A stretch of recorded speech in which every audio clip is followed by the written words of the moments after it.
The date is March 20th, 1996. The survivor is Rosa Sternlicht, maiden name Kratzer. I'm Sherry and Mattenstein. We're in Forest Hills, New York, in the U.S., and we'll be speaking today in English.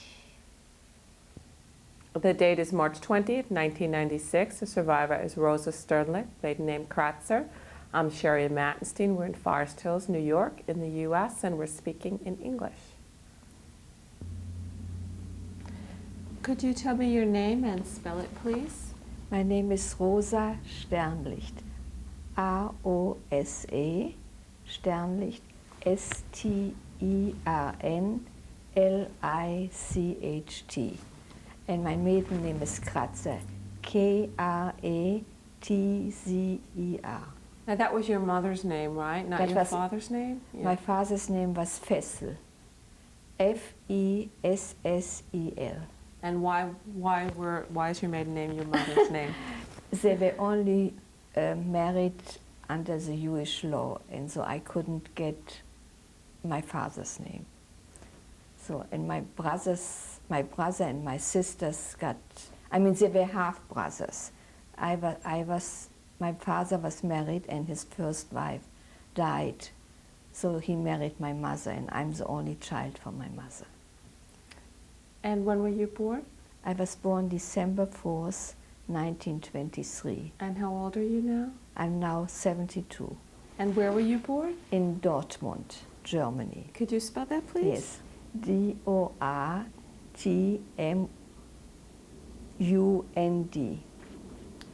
In Germany, okay. And that's where you grew up? This is where I grew up till I was 14 years old. What did your father do? What sort of work did your father do? He had a store, a clothing store. You want to know more about it? Sure. Okay, he was a very religious man and a very kind man, very devoted to his family. And I don't remember too much because I was really 14 years old when I left home. So, and in the meantime, so many things happened that all my childhood is just in the background. Do you remember going to temple? Yes, it was a more stiebel. It was not a big temple like here, Forest Hill Jewish Center. It was just where people came. I mean, it was in a little, it was not so little place where people came to pray, and there I went.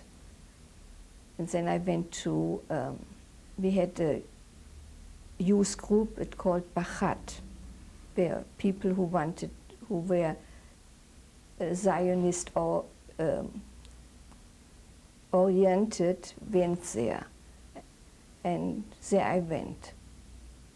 I mean, we did, singing and dancing and all the things, young people do at this age. And what about school? What do you remember School? of that? I went to a Jewish school till I was 14. And it was a regular school. I was a normal pupil, nothing outstanding. And it was till 1938 I went there. And do you remember the Jewish holidays growing up? Oh, sure, we had very nice Jewish holidays. Our house was always, my parents invited people. We had nice Passover and Rosh Hashanah and Yom Kippur, and all this we had really very Jewish home. My father, like I said, was very religious, and we observed all the holidays, and it was a real Jewish home. Even so, it was in Germany.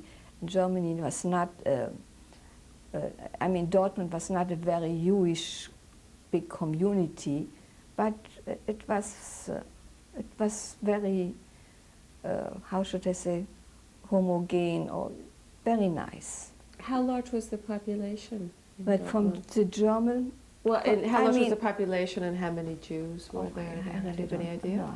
I should have looked it up. I thought about yesterday to look it up, but I didn't. But you say there was just a small Jewish population there. Yeah, I would say maybe not too small. It was not like only 100 people. It was maybe 2,000 people or something. But I mean, it's not like a Jewish community like New York or Boston or whatever, and not a small like any little places, you know, here in the country, like in Kentucky or something. It was, I mean, everybody would know about Dortmund. I should have looked it up. I have here some things from Dortmund to tell you more about it. But like, for instance, I had an aunt in Frankfurt am Main, where I will tell you later on about it, where the Jewish life was much more, how should I say, you felt more from the Jewish lives than in Dortmund, because we had no big concentration of Jewish people who would do many things. Like in Frankfurt, you had, for instance, when I left my parents in 1938, I went to Frankfurt to my aunt. I should have gone to a Jewish, how should I say, a girls' school, because they had one after, you know, I finished schooling and I couldn't go any more further, so my parents sent me to Frankfurt, to my aunt. But it never came anything about it, because then 38 already all the program started. So. Right. Before all that happened, did you have any non-Jewish friends or much contact? No, we didn't have any. What I did mean, your- only yeah. the neighbors, you know, the non-Jewish neighbors there were, but we didn't have any non-Jewish friends. And how did you feel any anti-Semitism at all? Did your parents say anything to you about to be careful? Yeah, sure. I mean, sure we know already about it, because in 1934, my brother already went to Israel. I mean, we were very Zionist, you know, and you knew already. In 1933, you know, Hitler started already, so he already went to St. Palestine.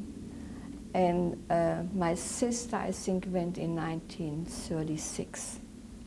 What do you remember hearing about Hitler when you were still home? Oh, yeah, we knew, I mean, that as faster you could leave Germany, as better it would be. But then people said, my father wasn't a youngster anymore, and he said, what should I do in Israel? You know, everybody said, if we leave the country, what are we going to do? And everybody said, oh, it's going to be better. It's, you know, it's only something what is going pass by, so we will stay. But in 1938, everybody already started to try to get out. But like my brother and my sister were only in the kibbutz. And to get the parents over and myself, you had to have certificates, or you had to have, like here, an affidavit with people had to have money to send, you know, to secure that they wouldn't fall to anybody's, on anybody. Like, you know, like here, you know, if you get an affidavit, it's secure that you don't need any assistance. So my brother and my sister didn't have money to secure this. So it was very, very hard. So they stayed. That's how it was. Before that, even, what do you remember seeing in the newspapers or hearing about Hitler? And did the people Sure, we knew, I mean, but you had no idea that anything like this would happen. You had no idea what is going to go on. I mean, then in 1938, my parents were from Poland. So they had, it was in October 1938, they said the Germans said all the Polish people have to leave Germany and have to go back to Poland. That was before even anything started with the concentration camps. Now, I wasn't home. I wasn't home. I was already in Frankfurt. So in the middle of the night, they took everybody. I mean, my parents, the whole, whoever lived on Heilige Gartenstraße or whoever were from Polish descent, were born in Poland, they took everybody. They called this the Polish transport. And they went to Spongin. How should I spell it to you? It's okay. So they went there. Now, I was in Frankfurt, and they picked my aunt up also with the family. And we went to Beuthen. Now, I was not on the list, but I went with them. So what do you remember about that when they came for your aunt? Now, they took us middle of the night. And so you were woken with like pounding on the door? They're pounding on the door, and now I have to tell you something else. I went back in 1938 to Dortmund, and I got a permission. I was 14 years old. I got a permission to go in to my parents' home to take out some stuff.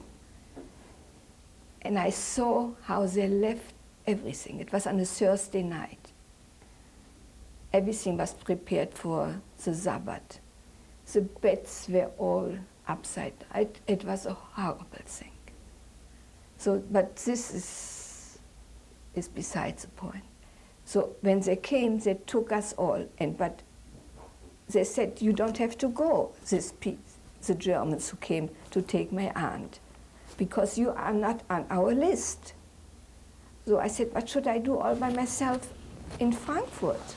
I said, I will go wherever they go. So I went with them. But when they came to Beuthen, I still wasn't on their list. And you know how exact they were. Whoever couldn't, were not there. So they took us in Beuthen to a synagogue. And we had to wait till we got permission to go over to Poland. But at 12 o'clock at night, they said the Polish didn't want to take any more the Jewish people in. So my aunt and my cousins were all still, didn't go over the border, so they were still in Germany. I don't want to say that, I saved my cousin's life because they didn't go over to Poland, but it just coincidental, nobody from my family went over to Poland. So what happened? We went back to Frankfurt. This was in October, I think the 22nd of October. Now, it didn't take long, and then came the 9th of November. And I was in Frankfurt, and we saw all the synagogues burning. Kristallnacht. The Kristallnacht. And we were on top of, it was a building, and we were hiding on top,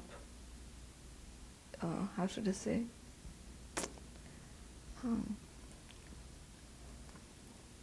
Solde, okay. In the highest, like the attic? Thank you, on the attic. And we waited till everything. What did you hear? But we didn't. Did you hear anything? Sure, we heard everything. They threw out everything out from the windows, and whatever they could smash, they did in the house when we came down. And it was unforgettable. I mean, you can't forget something like this.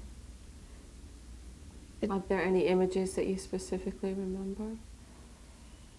just now, I mean, like I said, you came down into the apartment and everything was upside down, and you were frightened because you thought any minute they will come up again and take you away or something. It was unbelievable.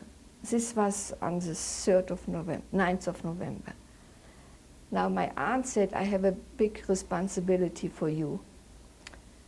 You have a sister in Holland. I will try to get you to Holland, because Holland was unsafe. So she heard about 2 other girls, or I don't remember, I think it was 2 other girls who were going to Holland, and it was through nobody, I mean, there was no contact, we didn't have any contact. She said, I put you on the train and try your luck to get over the border. So this is what I did. I remember like today, one cousin, he took me to the train station with a little suitcase, and here I was all by myself with these 2 girls, and I had a little piece of paper. I don't have it anymore. And it says, I was born in Dortmund and whatever. And when I came to the border... How far a ride was it, do you remember? I think 4 or 5 hours, maybe 6 hours. Do you remember if you talked to people on the train? No, nobody talked to anybody. Nothing. Were you very scared? It was, huh? Were you very scared? I want to tell you something. I think I was much more, I was really matured. I said, I have to do it. There is no other way. My parents are in Poland. My sister is in Holland. My other brother and sister is in Israel. I have to find, you know, I don't know. I don't know where I took the courage from. So I went, and then the Germans came in and they said, where you want to go? I said, I want to go to my sister. And he asked me, where is she? I said, in Maastricht. And he said, do you have a visa? I said, no, but you know, I want to go and visit her. So I said, do you have any paper? I said, yeah, I have this. So I showed it to him, and he let me sit, and the other 2 girls didn't have anything, so that he took them off the train. I don't know whatever happened to them. So I came over to the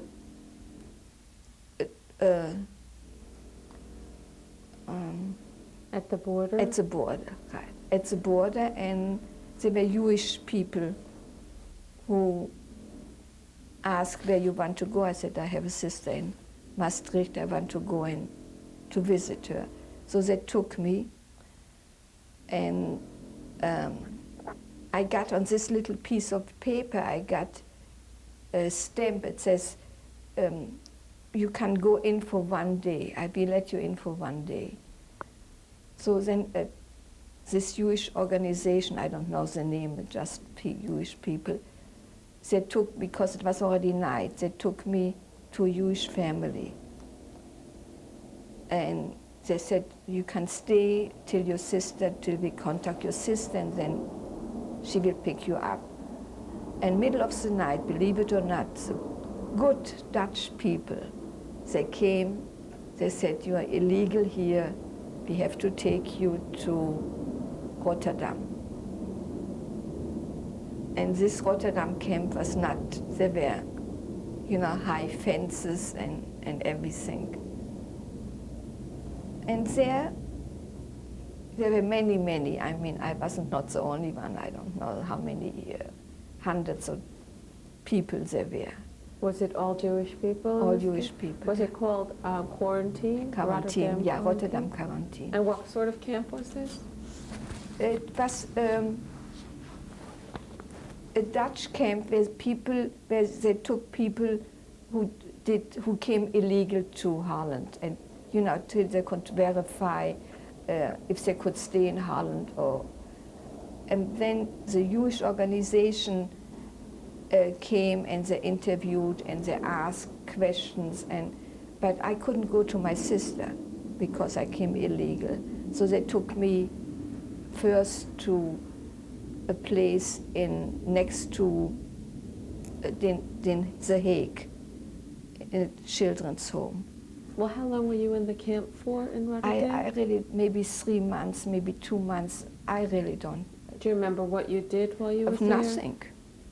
Nothing. We didn't do anything. Did you have any contact at all with your sister? Oh yeah, my sister came once and visited me, and she sent me some packages and so forth. But there were many, you didn't need. There were so many young people, and we all kept together. We slept in big barracks, and I don't know how the day passed by, believe me, because we didn't have any lessons or anything, no schooling, no nothing. And then I came to this children's home, and you tell me if it's too loud. No. To this children's home, and there we had some lessons. And what was the name of the children's home? The one I gave you was Häuschen Fiver, but before this, but leave it like, I didn't stay long in Häuschen Fiver. The other one, it was Losdeunen. Before I went to Häuschen Fiver, it was Losdeunen. And this was in 1939, in spring. And I think I stayed there maybe for 4 months, 3, 4, 5 months. And how many children were at this school? I would say about 50, maybe 60, boys and girls. And what did you do at this school? We had some lessons. We had people came and gave us, they taught us some Dutch, because we didn't know any Dutch. And they taught us some music and all kinds of things, to pass by the time. And then in 1939, Losdeunen was, so to speak, at the sea, and they didn't want us to be where they were afraid already that the Germans would come. So they took us to Den Hague, and this was Häuschen Fiver, and there I stayed a very short time. Then in September 1939, the war broke out, and I said right away I want to go to a place where we have, where we get how should I explain it? They were teaching us for Israel, preparing us for Israel. This is the right word. They were preparing us for Israel. What did you know of what was happening when the war broke out? What did you hear? We knew. I mean, everything was, we knew that Hitler declared war against Poland. We knew about it. We didn't know how. We knew that we are not going to be safe in Holland either. I mean, we knew already then. I mean, we were children, but we heard so many things. What kinds of things did you hear? That people were arrested and they were in camps and all this in Holland. But, I mean, this was not yet as clear what was going on. But and you know your family we know was in that Poland. My parents were in Poland, yeah, we know. And they went, my parents went from this place where they went to the place where my father, Kochina was the place. But we went first, I said, I want to go to be prepared for Israel, this is not the place where I belong. So finally, with all these red tapes, even then it was red tapes, I was sent to Loosdrecht, where I was preparation for Israel. It's called Youth Aliyah. And there I felt very good. I was between youngsters who want to go to Israel, and we had lessons, Hebrew lessons, you know, history, you know, and we got a very good education there, I would say. And then I started working also with a Dutch farmer, because this was my preparation for Israel. You know, I learned how to milk cows and everything. So this was I came there in 1939. Around how many people were at this school? I would say about 50. And we had very good teachers there and wonderful people. Now, from there, in 1941, I think, first of all, I met my husband in 1940. At the school? At the school. I didn't meet my husband. We were friends. Just, you know. Do you remember the first time you met him? Yeah, I remember the first time I met him. There were 3 boys coming from a certain place, they call it Wiering, and they said to us, prepare the room for them. They had, we had bunk beds and so forth, and makes them feel comfortable. So I had the pleasure to meet all 3 of them, and talk to them. One came not far where I used to live. 2 came from Cologne. Gerd came from Berlin, and so this is how it started. But it was only some kind of a friendship, like teenager meet, but nothing. I mean.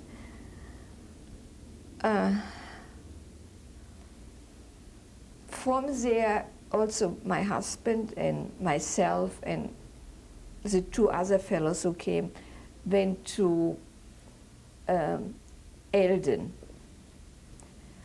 But before, I have to tell something else. The whole group who in Loosdrecht went in 1942 in hiding, the whole group.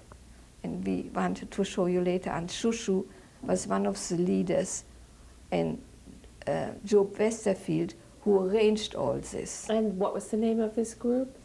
No, this was in Loosdrecht. Right, but there was a specific name. No, it says underground, right. The underground. But I don't think... And why did everybody go into hiding?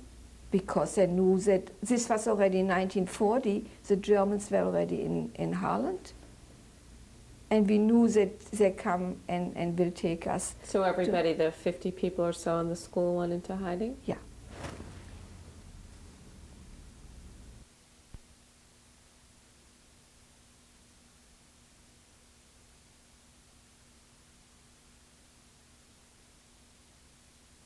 In 1996.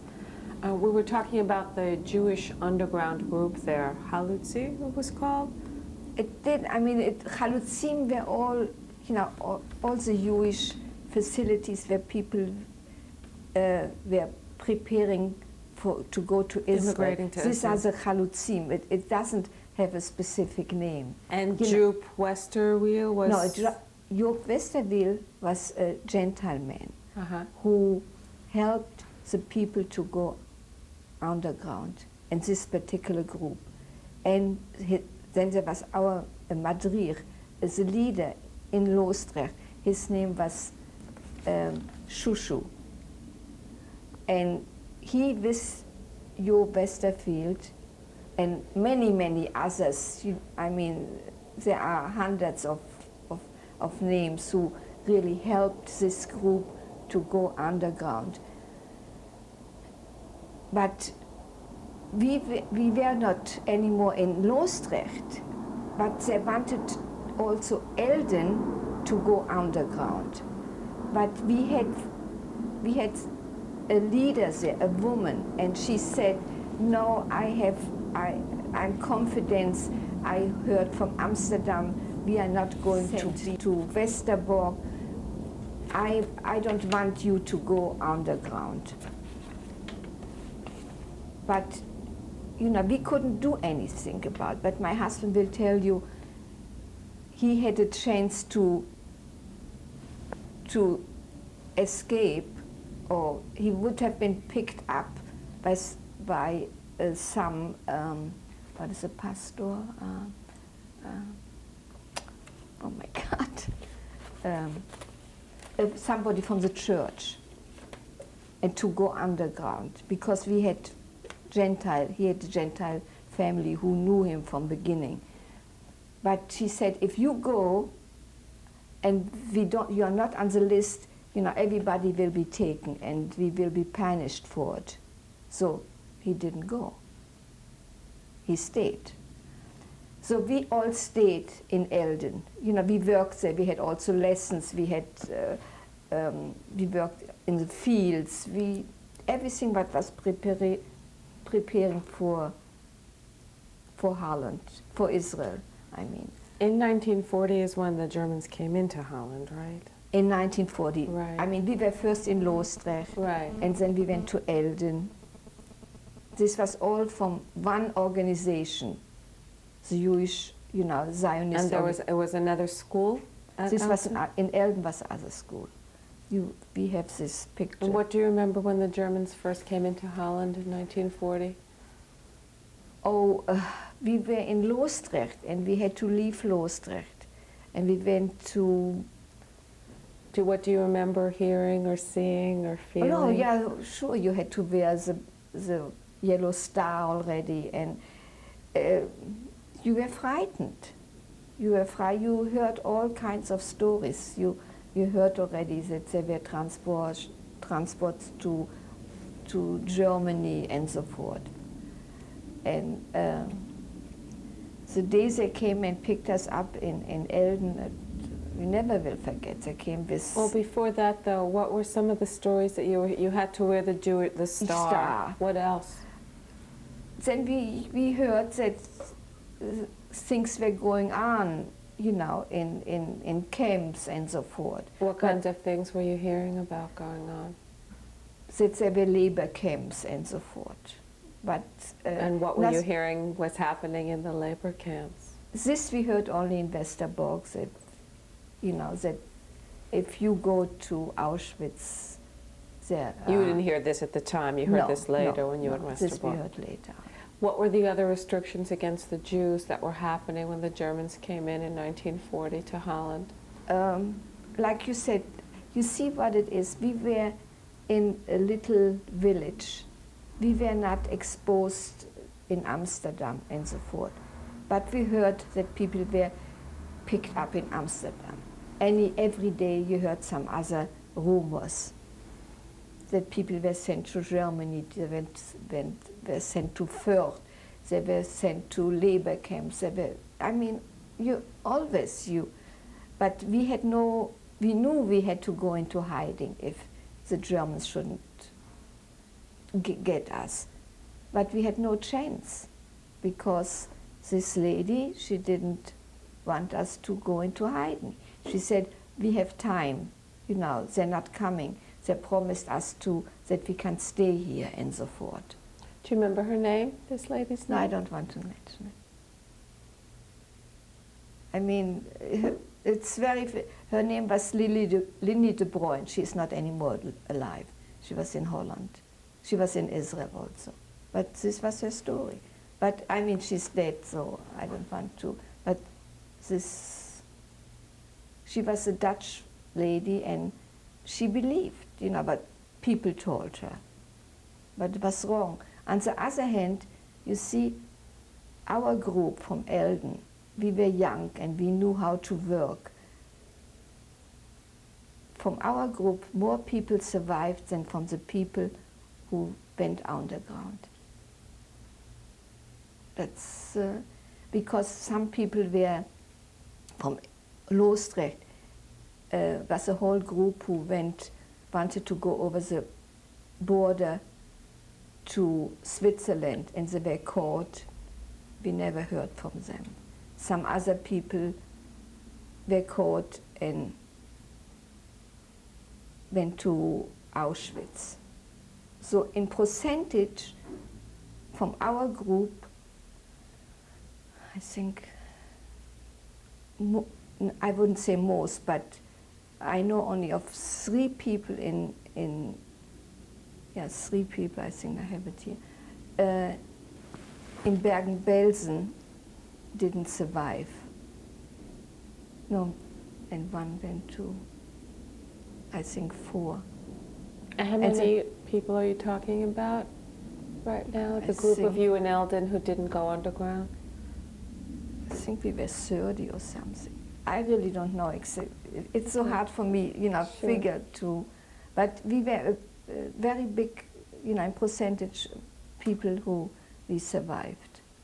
And what did you do in Eldon? In Eldon, we worked in the fields and all over, in the kitchen and cleaning and sewing. You had for all these 30 people or whoever, we had to do things. Were there lessons? There were lessons, yeah, we had lessons. We had lessons. We had a lot of music, and we had history and Hebrew and all, everything. Whatever we needed to know, I mean. Did you still have contact with your sister? With my sister? Yeah. With the Red Cross, sometimes. And with my sister in Holland, or you mean? In Holland. Oh, in Holland, yeah, I had contact with her, regular contact. And did you know anything about the rest of your family? Yeah, I knew that my parents were in Poland, and I think I even got letters, but I don't have anything here. I mean, everything is gone. And from my sister and my brother in Israel, we got Red Cross or even letters, So I knew everybody, whatever could be, we know. And you were in Eldon for around a year? About a year. 41 to 42? Yeah. Is there anything else that happened in that time that you want to bring up before we move on? No, I mean, this was, nothing in particular happened during this time. I mean, when we were in Lostrecht, when the Germans came, they took us to other place. But we were there only because they didn't know how far the Germans are coming and so forth. But that was a short time. So a short time, maybe 2 weeks or something, we were in like here, they put you up in schools, if some disaster is starting and so forth. But nothing in particular, nothing really from very interesting things happened. And then you were taken in? Then they came in 1942 in, I think, October, and they came with big shepherd dogs. And they said in 5 minutes you have to be ready. You put everything in a knapsack. Do you remember what time of day it was? Was it daytime? In the morning, nighttime, early in the morning. And I remember that my husband wasn't ready because he tried to get out, and I had still to put everything for him in a knapsack. He will tell you this. He tried to escape? He tried to escape, yeah. But it didn't. He tried many times. So. And what do you remember of that, being given, all of a sudden having them come and give you 5 minutes to? You see, it's not, you heard already so many stories about it.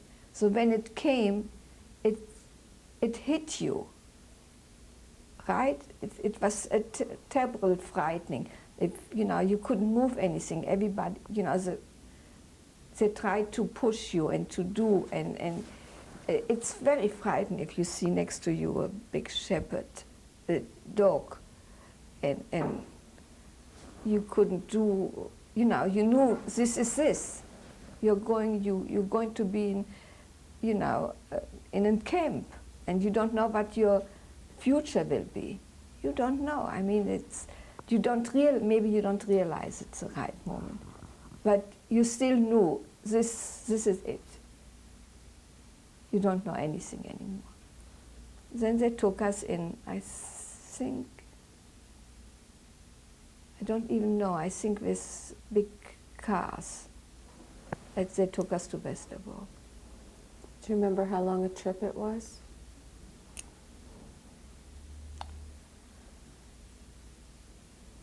I think 5-6 hours. I think so. Was it cattle cars? No, this were not. I don't think we went by train. I think we went by cars, but I don't remember. I think we went by cars. Were you with your husband in the car? Do you remember? I don't remember. I really don't remember. And when you got there at Westerbork, what do you remember when they let you out? There were big barracks, and you had to stay in line, and then you were registered. What was that? What you know, they put your involve? name. Huh? What did that involve, the registration process? The registration process was that you are one of the you know, in camp, and the Germans know who, I mean, that you are here and what your name is and so forth. And if you're once in the camp, that's it. How large a camp was Westerbork? Oh, how large? Few thousand people. Very large camp. This camp, Westerbork, was a camp where German Jews, already in 1938, came also to Holland, but they didn't let them, I mean, even so they came maybe legal in, they put them in a camp. And I don't know if they had to work there or what, but it was a camp for Jewish people. Maybe it was a camp, it was already before, but I don't know if this camp was before they needed this camp for immigrants, Jewish immigrants. This I don't know. But it was a camp with barracks, 3 bunk beds, 3, 4, I think 3. And in the middle a little stove. And then you had, you had only a little, how should I say, where you could wash yourself, and then open toilets and so forth.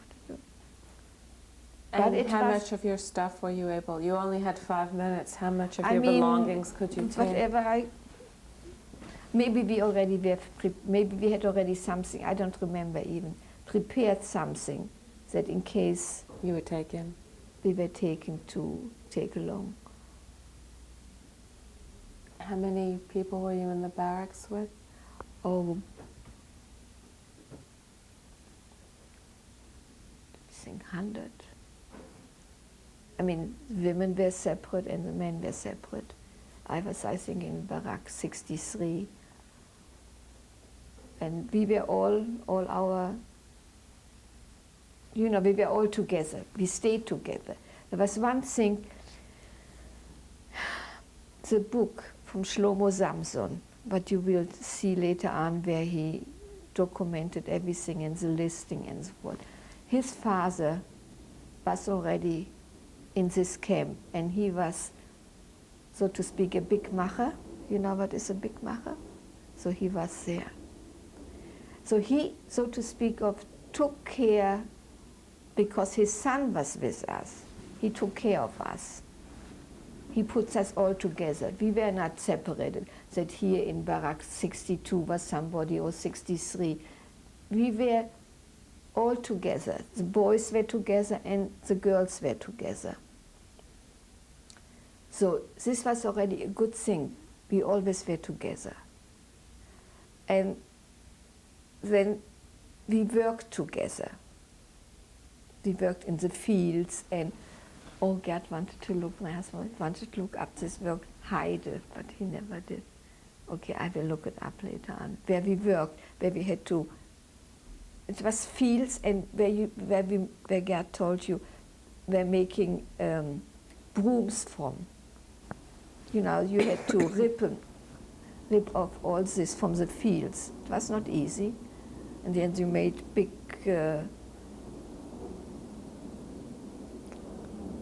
how should I say, bunches. And I mean, this way we were working, and some people worked,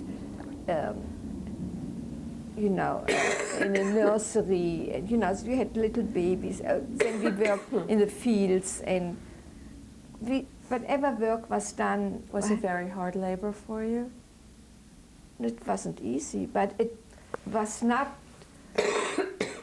It was not, as we were young. We wanted to work, and we always worked. So it was hard. We didn't have not enough food. I mean, this was one thing. You know, you had only this whatever was given to us. What did they feed you? Soup and potatoes, but it wasn't as bad as Bergen-Belsen or anything. You could get packages. Then I got packages from my sister. We got packages I got packages from my farmer where I worked and so forth. So you could get by. You didn't starve there. So this is what I want to bring out. It wasn't gourmet food, it was plain food what we got. How closely guarded were you at the Very camp? closely guarded. I mean, we were guarded. There were fences around us and so forth. I think in the beginning, the cars, not cattle cars, later on came cattle cars, were outside the camp. I will tell you why I tell you this, because this is very important. Maybe my husband will tell you. Okay, in the camp, or maybe now I will tell you. You tell me. In the camp, we worked sometimes outside. And so one day, my husband said to me, I have contact and I'm going to leave. I said, by all means. We were not married, we were only friends, good friends. I said, everybody should try to get out if he can. And he said goodbye, and the next thing what I heard, I came into the camp, they said, they picked up Gerd. He was caught.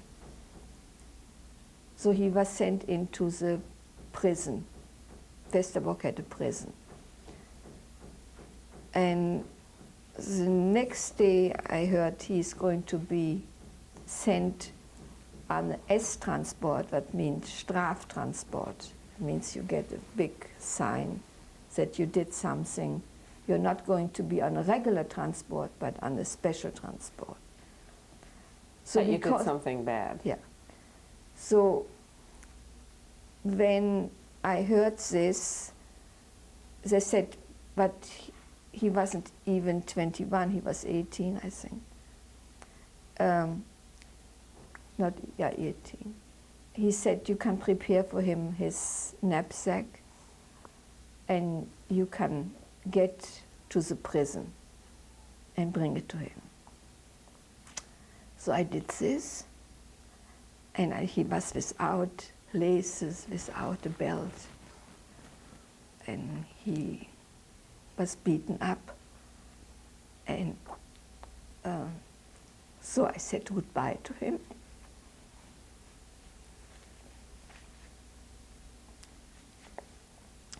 And the next day was the transport. So they said to me, stay in the camp. I said, no, I'm going out to work. And they had, when the train is leaving, you heard noises. So when I heard this, I said, that's it. Then I come into the camp, and they said to me, Gerd didn't leave. Gerd is in the camp. I said, you must be kidding. He's under S transport. How could it be? Believe me, they said to me, it's a rumor, but we are sure he is here. This is why I want to bring out. The train was outside. So when they took off his handcuffs, he was able to move. So the first thing, when he was with the people, he took off his S. And he said then a person came from the camp, and this was an ordonnance. You know, you have people who go back and forth from the camp, even Jewish people. He said, call my name that I have to come back to the camp. So he threw his knapsack. I mean, it's really, it sounds like something out of a movie, but he threw his knapsack away and he ran into the camp. Then he waited, he went into the toilet in one of the barracks, and he waited till the train, but maybe this he should tell you. No, also. Keep going. Till the train left, and then he went to one of the big shots. He said, I left it, I didn't go with the train. You have to register me, you know, new. He said, what are you doing? I mean, you know, you did something terrible. He said, I don't care, whatever you do. I didn't want to go into this train. So this Mr. Samson, again, he interfered and he was registered. And this is how he came back again into the camp. It was really a miracle. This was in maybe already 1943. And then we heard rumors that, you know, they will send us to Bergen-Belsen. Was there any form of Jewish life in the camp at all? Yes, yes. I mean, not much, but we had people. We had Hanukkah, and we had, I don't remember Rosh Hashanah, but Hanukkah. We had, even in this book, you know, you will have. We had then made. How should I say? Stage performance. I mean, there was. What sort of play? Like plays? Plays, yeah, plays. You know, comedy plays. You know, where all the life of the camp was shown and so forth, and we had songs. The prisoners did that? Yeah, yeah. It was not like Auschwitz. It was a different. Where you had your own clothing, you had little barracks where family lived, you know, because this was a German who were a long time already there. And they stayed there, there were some people who stayed there till the liberation, from the beginning. We have friends who stayed there all the time, who never were sent back. So, yeah, we had Jewish life, yeah, we had. It's a shame that it's in Hebrew, everything, but, you know, there were things where we did, they had songs about the Hachshara girls, you know, how we always worked hard and so forth. Parodien, how should I say? So they made this. We had this. But it And how was that taken if you would do like parodies or things that were... it was taken okay. I mean, you know, it was not against the Germans.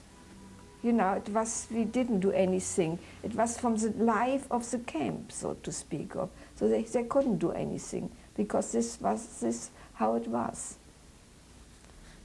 Did you ever participate in any of that?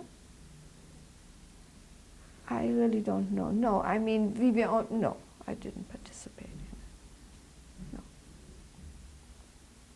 I mean, we were singing songs and we were, you know, and all this, but in this performance, I never know. Do you remember any of the songs that you were singing? Yeah, but it's all in German, so. That's okay. Well, do you remember the names of some of them? Some of the They songs? said, die Mädels von der Harschara, die sind doch so tüchtig, darum sind auch die ein blond, it's something like this, and then this is another song, wenn ein Paketchen kommt, dann freut sich groß und klein, wenn ein Paketchen kommt, dann ist bei Regen Sonnenschein ein Päckchen gut verschnürt, ganz ohne Spesen, man kann nicht schnell genug den Knoten lösen, and so forth. It means you get a package and you can't, you get a package and you get, it is sunshine, and then it says you cannot even open it fast enough to see what's inside. And then the first song what I was singing, that the girls from the Harshara are working, you know, very fast and so forth. So this is what it was. Now, and then comes where we knew that. Well, did you feel that what happened, or what almost happened with your husband, his being captured and then almost sent away, was that a factor, do you think, in the two of you realizing that you wanted to be married? Maybe. We thought it will be okay if we stay together. It will be easier. We knew that we would, if we would, they would send us to Bergen-Belsen. It's a camp where we had certificate to be exchanged with German who were in Israel. What does that mean? What that You mean see- exactly? How did they do that? Okay, you had Germans in Israel, Mm-hmm. and we had certificates to go to Israel. So they would send the Germans to Germany who were in Israel, and they would send people who had certificates to Israel, exchange.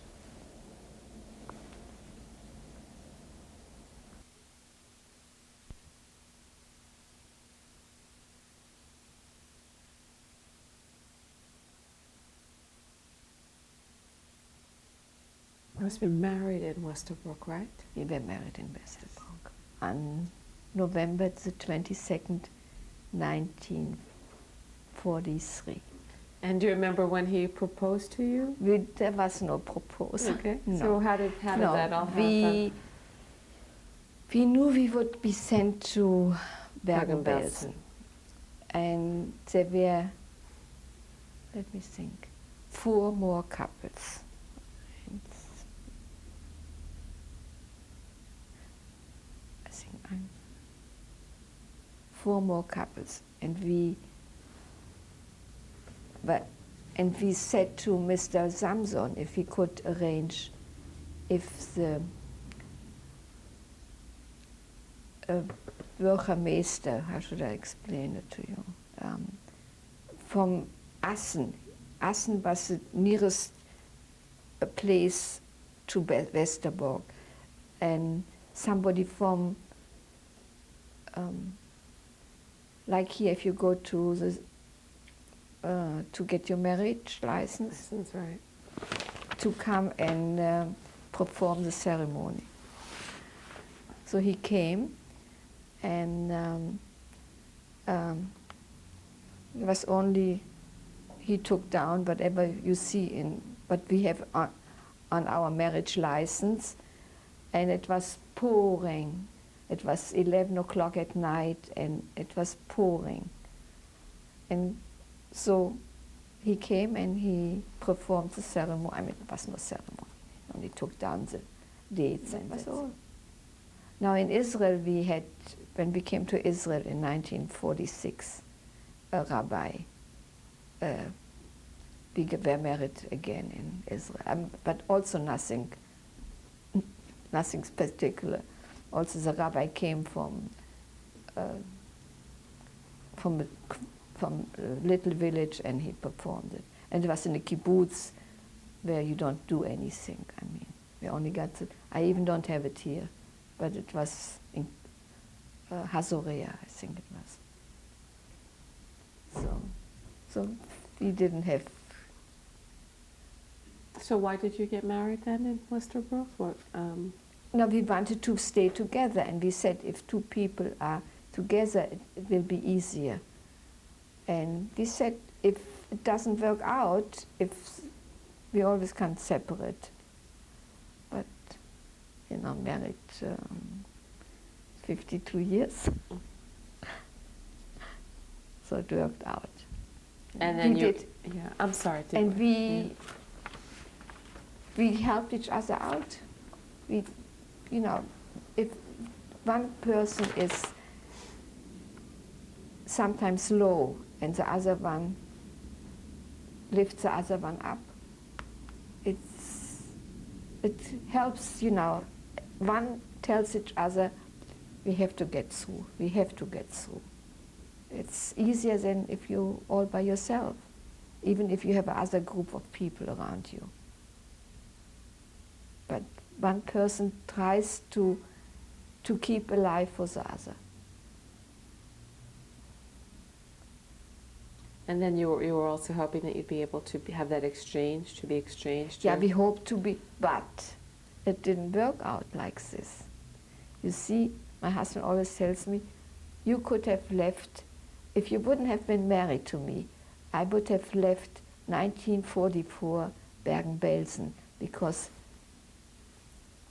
girls who were not married, single girls, were exchanged to Israel during the war via Turkey, Syria, and so forth. But I don't regret anything, even if I wasn't exchanged. Let's talk about when you were taken from Westerbrook to Bergen-Belsen. When was that? I think beginning of January 1944. And what happened then? How much warning, how much notice were you given? Oh, they were notice. We could, whatever we had, we could take along. They gave us notice. We knew that we would go on this transport. What did you hear of Bergen-Belsen? We heard that we will be, it's a separate camp where people are going to be exchanged with Germans who are in, and it's under Red Cross, supervision of Red Cross. And it's not going to be like we heard Auschwitz. What did you hear about Auschwitz? I know you heard about those at Yeah, we heard about. What did you hear? We heard that it's a terrible camp. I don't know if we heard already if there were crematorium. I wouldn't dare to tell you this because I really don't know. But in the meantime, before in 1943, my sister and her two children came to Westerbork with my brother-in-law. This I never will forget. They stayed there, I don't know, maybe half a year.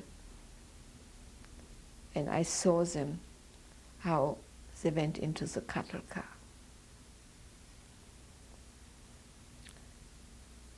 They didn't come back. Where did they go? To Auschwitz. Do you remember did you talk to your sister before she went? Sure, I spoke to her, and she said, couldn't you try anything through this Mr. Samson? There was nothing. I mean, he didn't help many from us, he couldn't help. You know, it was just that we were this group and we were together, and you know, we stayed together and we were always willing to work, and this helped a lot. Now coming back to Bergen-Belsen. Well, let's talk about the transport from the going from Westerbroek to Bergen-Belsen. Yeah. So we did not, they didn't take us in cattle cars. They took us in regular train cars, old ones, you know. I don't know if you ever saw them. You know, but they had in Europe, they have this train cars. And it was during the night we arrived there. And when we arrived, we saw right away, this is not going to be under the supervision of Red Cross. When we came down, they were right away, these big dogs along all the way, and we knew this is this. What did you see? I mean,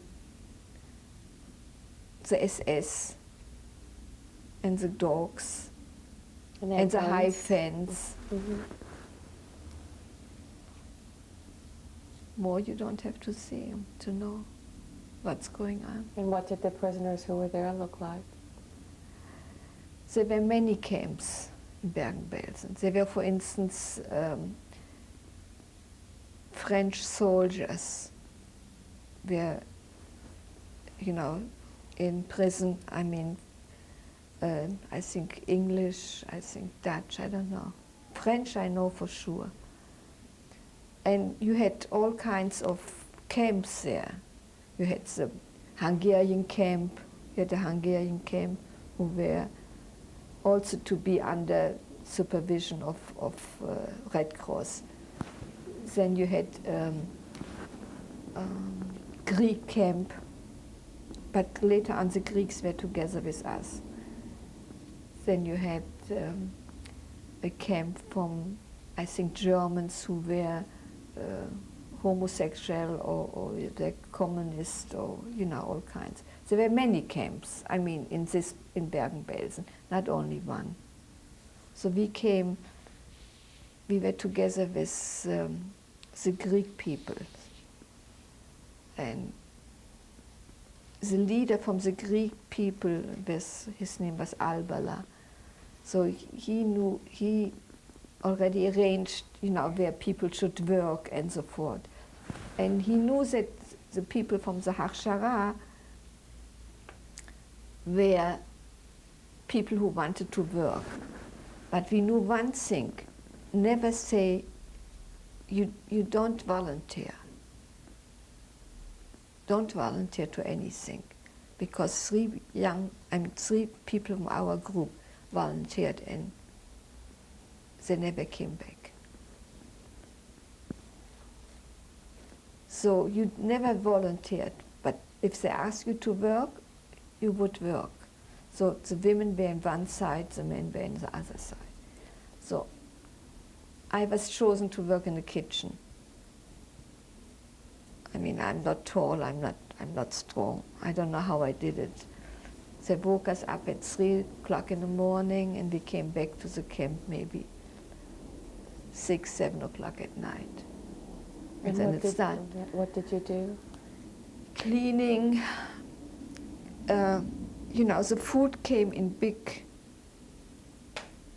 how should I say, where food is carried in containers. So this has to be cleaned. You had to peel potatoes, you had to peel things. Or, you know, whatever they were big, tremendous big pots. And they were had to be heated with coals and with wood and so forth, whatever. And you had first you had to make coffee. I mean coffee, you know, whatever it was. And when this was done, you had to cook the food. So when the coffee containers came back, you had to wash them because the food had to. So how I did it, I don't know how. It was big things. You had to clean them. But you see, I was eating in the kitchen, and my rations, what I got in the camp, I gave to my husband. So he had already a little bit more than other people had. So here, you know, I could save him. Later on, I didn't work anymore in the kitchen. So he brought me things, whatever he could. So it was very, very, it was, I don't know how I survived. I mean, with getting up early in the morning at 3, coming back late in the evening. But we were young, and we had a will to live, you know. We always said, we will survive. And how many people were in the barracks with you? How many other women? Oh, many. 50, 60. But we could see each other in the evening. I could see my husband for an hour or something like this. You know, the camps were next to each other. And then my husband got very sick. He got jaundice. And but what saved him, you see, I think I had a container of sweet milk, you know, the condensed milk, the very sweet. And I was feeding him, and this is, you know, every day 2 spoons or 3 spoons. And I think maybe I had 2 containers. You know, you had still stuff, but you save for the last minute from Holland, what was sent to us. So this was, he was, you know, I could carry him, so skinny he was. So these are things you never forget, and then standing on the Appellplatz for hours to be counted. You know what Appell, you know, the Roll call. roll call, yeah. And that was, how often was that, Appell? Now, when I worked in the kitchen, I didn't have to stand there, but otherwise I think it was every day. And how many people were standing out there? Oh, thousands, I don't know, hundreds. I don't know if, you know, like I said, there were many camps, so from every camp there was different,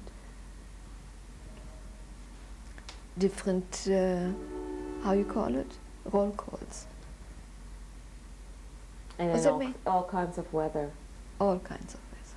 All kinds of weather. And then sometimes, I think it was already 1944, the English came over and they didn't bombard our camp, but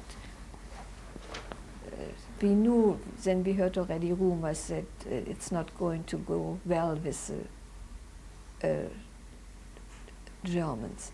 And then there was something else, that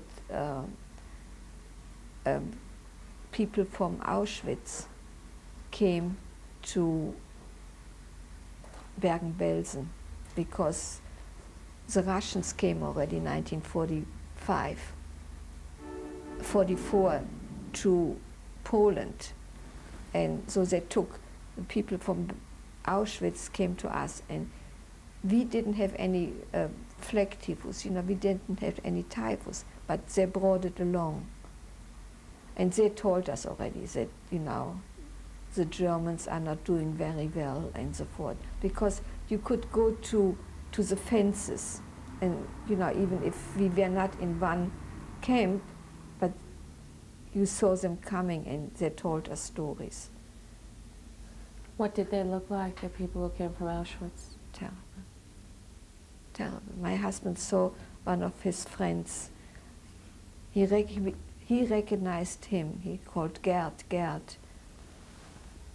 And Gerd came, wanted to bring him some bread or something the next day, and he was gone. Did they look, and then, did they look haunted when they looked terrible. They looked, and even our people already in the camp, if they didn't have enough, they were skeleton. I mean, we all didn't look very well, but it was only, the strength and that we were so young that we survived. Did you feel that were you praying to God at all during this? Were you praying to God at all during this time? No. We didn't believe anymore. How could you? No, I didn't. I completely, when I came out, I didn't want to know from nothing. Later on, I started to get back a little, I started to believe. But how could you? I mean, we tried to do things, we knew when it was the high holidays or anything, but. And what did you try to do for the high holidays? Nothing. I couldn't. There was nothing to do. It was like any other day. Nothing. Even so, people tried to bake matzahs. I don't know. I don't even remember anything about it that we did. But this Shlomo Samson, he writes in the book that they tried to bake matzahs or something, but I don't recall anything. I don't know anything about it. Maybe he did or something. But it's you cannot describe the life in the camp and all these roll calls and all this Rote Müller, how one is called, one of these Nazis, from the SS. And what kind? I mean, how they treated us, how they were yelling at us, how they were with is it a stick or how you call it? They're running around, and how you had to be, every minute you had to watch what you're doing and so forth. Did you see people being beaten up, Yeah. tortured? Yeah. For what reasons? No reason. There is no reason. You only had to make a wrong move or anything. Is there anything in particular you remember seeing? You saw every day, you saw them going with their dogs and running around and so forth. You were not safe. You didn't know what to do. Okay, I was in the kitchen all day long, but also if you made the wrong move there, he was yelling and so forth. Did anybody ever do anything to you? No. To people who you cared about? Did you see them? One fellow, he would almost but he said something. He was from the same town like the one who was in charge of the kitchen. So he spoke a little dialect, and he said something in a dialect. So he, the SS man, he came with a big iron thing, and he wanted to, not to kill him, I don't know. So I said, no, I said to him, he didn't mean what he was saying. So not that I saved his life or something, but you tried to, if you could, you tried to interfere. And did he not hit him? No, then he when you didn't. said that? I'm not a hero, please. No, it was just something what I could do. You know, I said, you know, let me, because he really didn't mean, but he was stupid to say something like this. So, but otherwise I never was, nobody did anything to me. Is there anything else that you remember of Bergen-Belsen? Yes, the fields. And the horror you saw around you.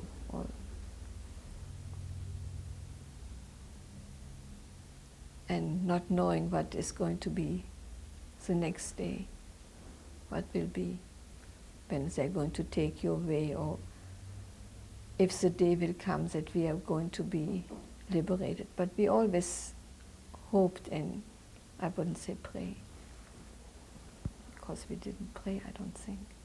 Maybe we did.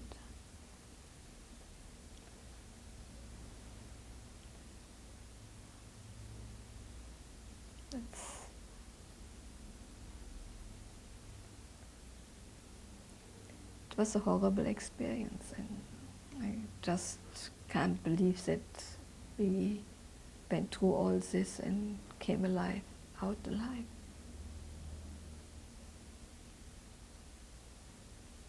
Is there anything else you want to say about Bergen-Belsen before we talk about what happened after that? No, this will be enough, I think. And then when did they take you from Bergen-Belsen? They knew already that the English are coming. And so they decided they wanted to take us to Theresienstadt, where they were building crematoriums, gas chambers. And one day they said, everybody out, we are going to take you. They didn't, I don't think they said they're going to take us to maybe they said that they're going to take us to Theresienstadt. So they took us in. And when was that they took you? Huh? When was it? In beginning of April 1945. And how many of you were taken at that time? I think 3,000. They took us in a train. Was this a cattle car? Cattle cars. And what was that like? That was horrible. They took us from one place to another. In every place where they went, there were bombardments, and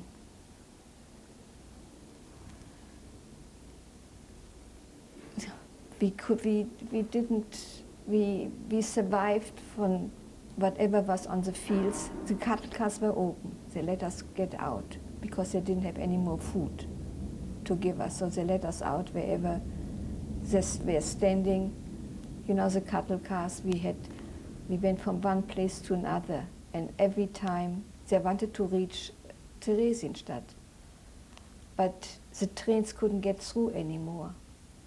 So we came to this little place, Tröbitz. I mean, well, before that, how long was this? This was called like a lost transport, That lost right? transport, yeah. And this went on for weeks? For, I think it was 14 days we were.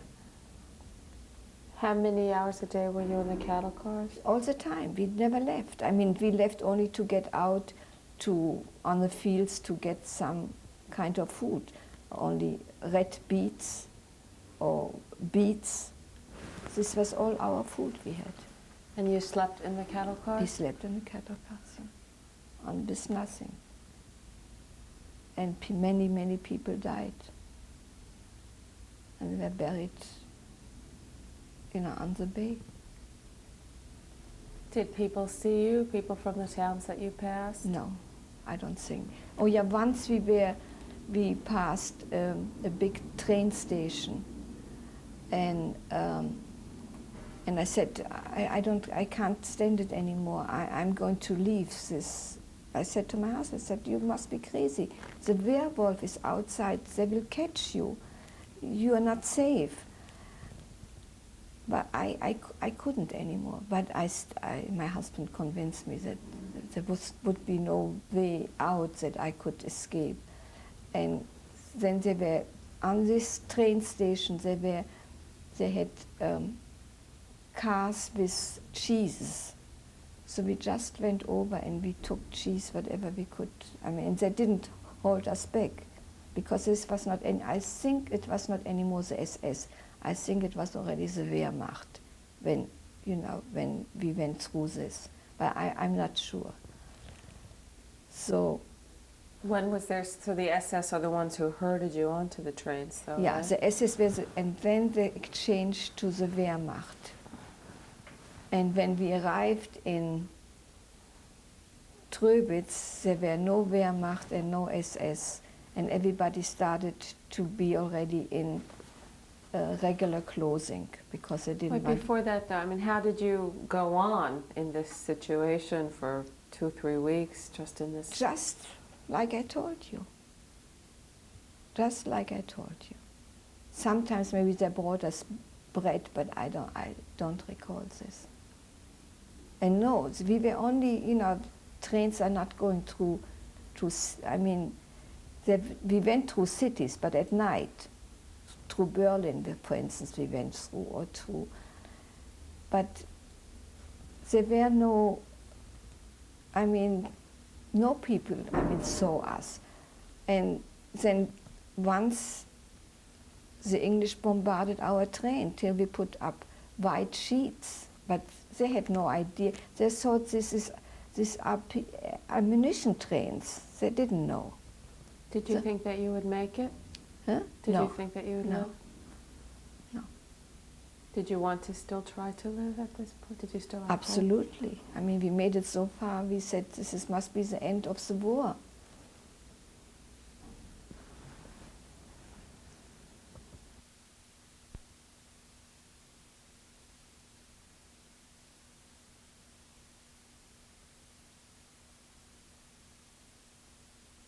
Then after a couple of weeks you got into Tröbitz? After this 10, 14, 13 days. Yeah. We went in, we came,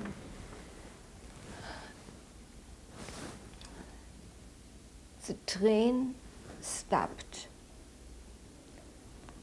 and we went out of the train. We didn't know, it was so to speak, in a little, with trees in it. It was not woods, I would say. And then we heard that the Russians are coming. And we went into this little village, Tröbitz. I don't know how we arrived there. Were you still on the train? We were still in the train, but this train did stop. And we didn't see any more, no Wehrmacht, no SS, nobody was there. So we knew they must have left us alone. So we went into this. And when was this? Do you remember the day? April 27. I can look it up. April, in middle of April. And how did you feel when all of a sudden there was no Germans there? Now first, the only thing what we did was, we were hungry, we were starving. We had to look for food. So like I said to you, we went to this little grocery store. And we went into it, and we found everything, whatever we needed. So we took it. Then we looked. Did anybody try to stop you from just taking it? Nothing. You see, the Germans in Tröbitz, a little village, they left completely. They left this little village. They were afraid of the Russians. I don't know where they went. Left it completely empty. Completely empty. So all the houses were empty. What we did, we went into a house like I showed you. We went upstairs. We took possession of the house. We and other couple and other fellow. Downstairs were other people. Then we went and we looked for food. Then we saw the Russians are coming. I mean, the Russians came already. And they said the war is over, but they didn't, we couldn't, later on we communicate because there were Russians, Jewish doctors who came, and we communicated with them. Then started that people got sick, got typhus. And they took, first of all, they took us to, we were completely with lice completely over. They took us into a quarantine and cleaned us. We stayed in our house. I mean, in this apartment that we had. And the Russians took over, and I got sick, but my husband didn't want to let me go into a hospital, so he, you know, he tried to survive whatever, you know, he gave me to drink and so forth, and I survived this typhus. But many, many died, many. And the Russians didn't want to let us go. We wanted to contact the Dutch people or anything, but they didn't want. They wanted us to go to stay in Russia or to bring us to Russia, but we didn't want. So we had a hard, very, very hard time then, there. And finally... How did you feel being free after all that We time? were not free, we were under the Russians. You see, we came from one thing to another. We were free, yeah, we were not anymore in the concentration camp, we were free, but we didn't feel just the freedom like we wanted to feel free.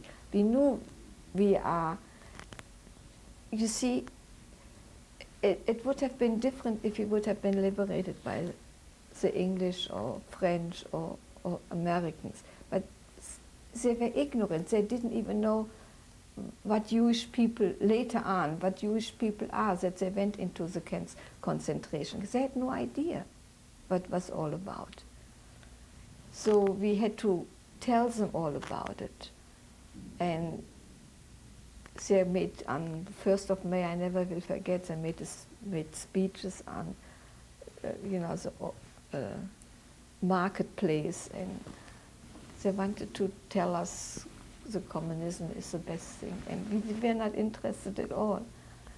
So one day, a French soldier was looking for his wife, and he came to Tröbitz, and he was astonished to see all these Jewish people. And then he told the English and the Americans and all the Jewish organizations that here's a group of, I don't know, 500, 600 Jewish people who want to go back where they came from to Holland. And then everybody, you know, then all the organizations did something. And then one day, I don't know, that must have been June, big camions with Americans. I never have seen a Negro, a black man with these big eyes, tall, came with the camions, and they took us to Leipzig. Did you finally, is that when you Yes, finally felt yes, liberated? Yes, then we finally found that we were liberated. How did you feel then? great. We came to Leipzig, but Leipzig is a DP camp, displaced persons no, camp. it was a town, a big city, and it was a DP camp where we stayed maybe, I don't know, I even don't think we stayed a week. Then till everything was organized that we could go back to Holland. Then we came back to Holland, and we were not Dutch people, so they put us up again in a church and said, you have to wait, you're not free yet, you're still, but we said, DP means you can go back wherever you came from. No, they had restrictions. It wasn't easy. Then we left there. People came from people who were hidden, came and told us, we have a place for you, come. Then we went back to Loosdrecht.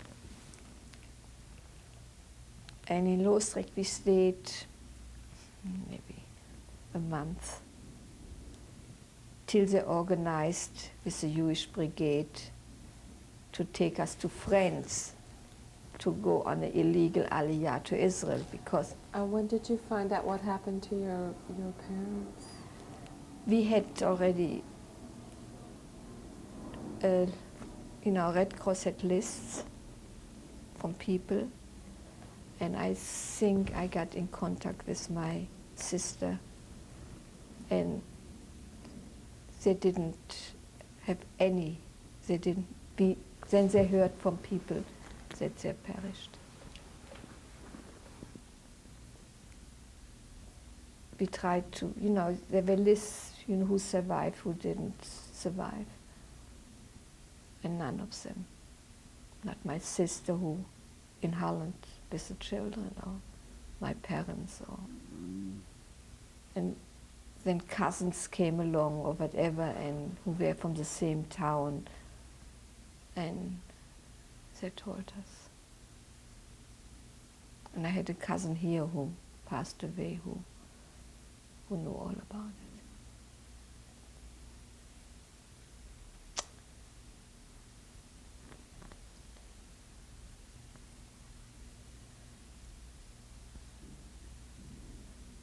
Then we were in France, from Holland.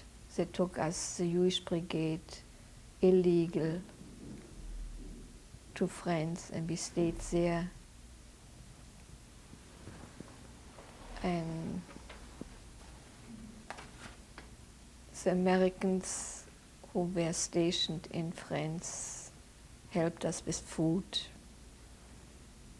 and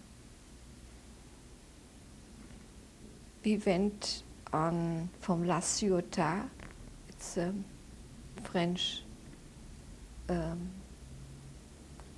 place, with a little boat, Tel Chai, to Israel, illegal. How long were you in France for? In France we were maybe 6-7 months. We had to wait. And we arrived in Israel, and What was the trip like to Israel? terrible. It was a little boat, not for passengers, but for cargo. And down were stones, because we were not as heavy as cargo, right? Terrible voyage. We never thought we will arrive. We had storms on the way, and my husband was seasick, terrible. And the boat ging, I think, in was Street of Messina. It was a terrible storm. Everything was going back and forth. But we arrived. We arrived in Haifa. And this was in 1946 when you in arrived in 1946, yeah. And alongside came 2 big English warships, as if we would be, would do anything. And then they said to us, throw everything, all your personal belongings into the sea, Who told you to do that? the Haganah. And why? Why did they tell you to do Because that? they had people on the boat who shouldn't be recognized by the English people. So if nobody has anything, so there couldn't be any prosecution. I mean, they couldn't find anybody. And, you know, whatever it said, you know, you do. And we did it. So you all your papers. All the papers, pictures, papers, I mean, everything. And later on, we needed papers. We needed papers and we didn't have anything. But, okay, then from there they took us to Athlete. That's already, again, a camp, the English people. We didn't have enough camps. So we stayed there for a week and then they let us go. Then my brother picked us up in Athlete and I went to my brother, stayed there, and then we went to a kibbutz with all our other from the Hachshara, and to Hazorea. We stayed there half a year, and they said, now you got the feeling of it, we want you, the whole group, and this other group, we want you to start a new kibbutz. So we went to, I think it was Hedera. And we stayed there with this other group, and they wanted to build, and this kibbutz is today a very prosperous kibbutz. It's called Yakum. It's not far from Netanya. We stayed there. The kibbutz wasn't yet built. It was only the land was bought and preparation for it. But we thought we didn't, my brother wanted me to come to his kibbutz, and so we left there and we went to my brother's kibbutz, but we didn't feel there good either. And I said, I have enough from all this community life. It's enough. So we went to a place where we had our little house, and the fields and the cows and everything, this was done cooperative. The only thing is what we had was a little house, but the work we did cooperative, and it was at Monash. It's not far from Netanya either. And we stayed there, I think 6 years. And you came to America in 1954? 54, yeah. Why did you come to America? This Meshek Shitufi, how it calls, was split up, and it would be like a farm. Everybody would have his own farm. And we felt we didn't have then children. Would be only good for family with children, not for people who don't have children. And my husband went to work as a teacher in Petah Tikva in school, and we just couldn't make it. And I had a cousin here who said, okay, I had 3 miscarriages, and she said, come to America, you have good doctors, and everything will be fine, you will be taken care of, and we sent you an affidavit, and everything will be rosy. And we didn't have anything in Israel. If you don't have anything, if you can't buy an apartment, or you don't have any help, or you don't have vitamin P, that means a push from anybody, then it's, you know, my brother couldn't help me, he was in the kibbutz, my sister was in the kibbutz, couldn't help me. So we said, okay, let's go to America for 10 years and then we will go back. So, this is how it is. It was a very hard decision for us to leave Israel. But here it didn't work out either. I mean, all these promises didn't.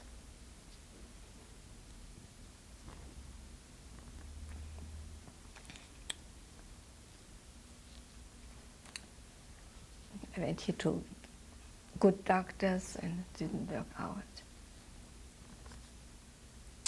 So we stayed. And you worked here for many years, right? I worked here all the time. What sort of work did you do here? I worked in office. I mean, first I did, you know, it wasn't easy. I worked piecework and in a factory, and then my husband said, no, I'm not going to let you do this. I took a course in comptometer and bookkeeping. And I learned this, and then I took a job. And I worked there then for 32 years. And you've gone back to Germany. Yeah, I mean, we were invited to go back, so we went back.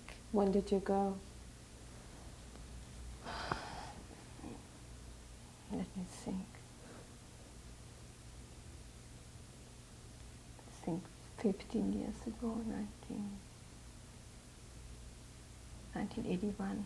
What was it like for you being there?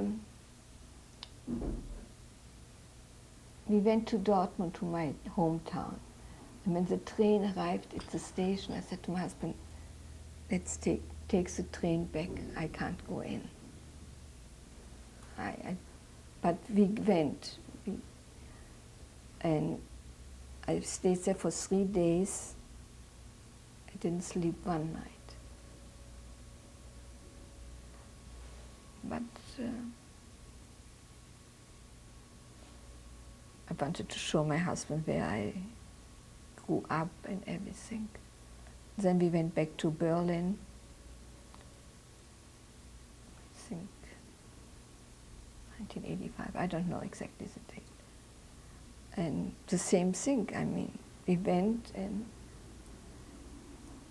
my husband broke down a few times.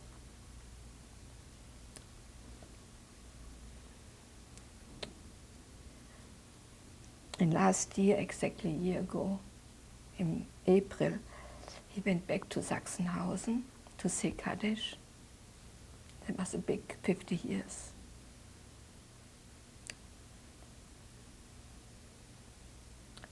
So. Do you have nightmares about the war? Yeah, I dream a lot. But not nightmares, I wouldn't say. Why did you want to make this tape here today? I think people should know about it. We didn't, I mean, we waited a long time. We didn't want to do it. And I don't know if I did the right thing, because my husband had quadruple heart surgery. But we decided we wanted to have it for future generations, not for us. Is there anything you'd like to add, any message? I think what Mr. Spielberg does, or whatever you're doing, I think you do a wonderful thing, because it shouldn't be lost, should be for generations, that everybody should know what happened. Maybe I I forgot a lot of things to tell her maybe, but even I forgot or something. But I felt we should do it. Thank you. Welcome.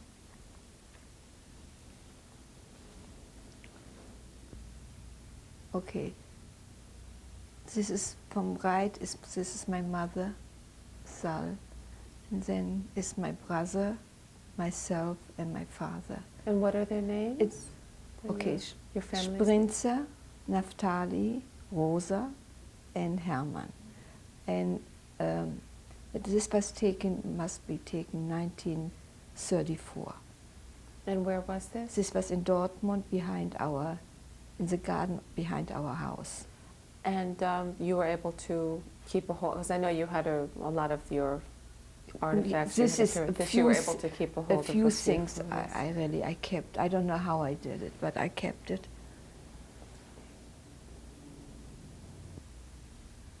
Okay, this is my oldest sister, Netta. That's from right to left. Then her daughter, Esther, her son, Felix, and her husband, Josef. Their name was Kotzenicki, and they perished in the war. This was taken, must have been taken 1936, I think.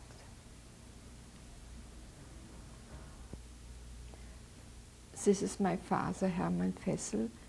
Must have been taken 1943, I think. I have no direct, because I see him already without a head, during the war.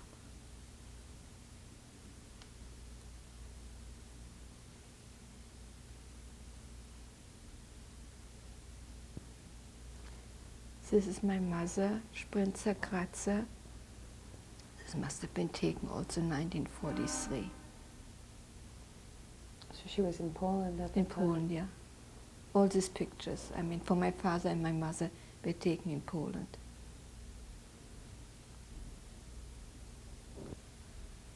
Okay, this is a picture of the whole group of Elden, and it was taken in 1942. I think I must have been very shy, because my face is hidden between, Eschu is standing here, and then I'm behind her. And then Gerd is also hidden here, I mean half his face, but he's next to Fanny Zimmet and somebody else. I don't know who the other one is. Wait.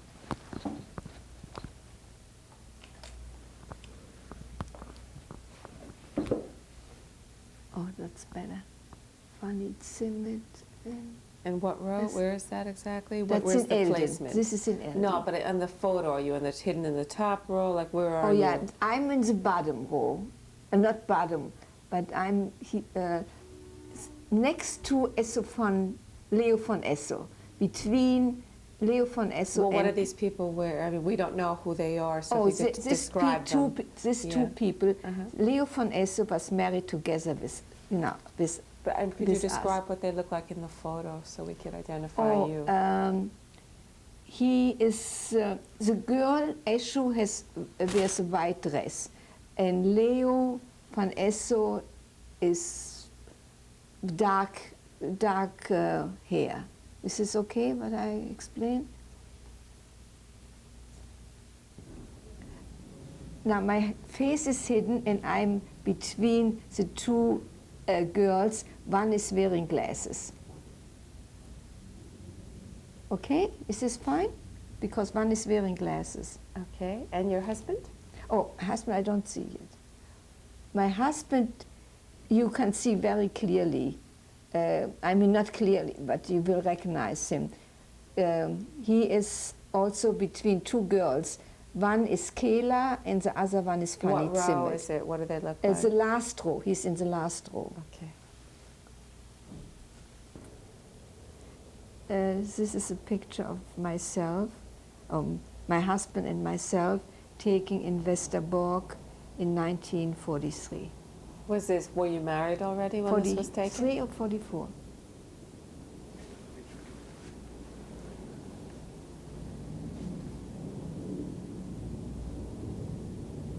No, we were not married then. 1943.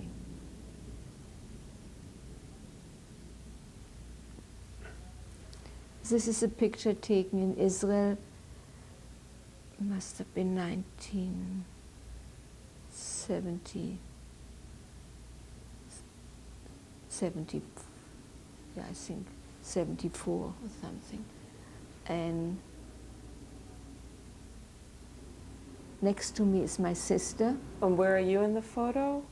I'm standing and she's sitting. That's right. And your sister's name? It's Regina. And here you have my brother with glasses, who is sitting next to his son, who is in the army. He's And their names? my Naftali, Brothers, yeah. and my nephew is Yoav. This is a picture of my husband and myself taken in Kwamonash, where you can see it is all bare land and only a few little houses where we really were pioneers. And when was this taken? This was taken in 1949 about, I think. I think in the background you can see our house, the last house. Yes, the last house. This picture is taken in April 1995 in Tröbitz, where we met all the people who were liberated in Tröbitz, and this was a gathering where whoever came, you know, whoever was still alive came. And where are you in the photo? Are you We are sitting, both of us, my husband and myself, are sitting in the last row. I mean, or the first row, I would say. It's the first row, right? It's the first row.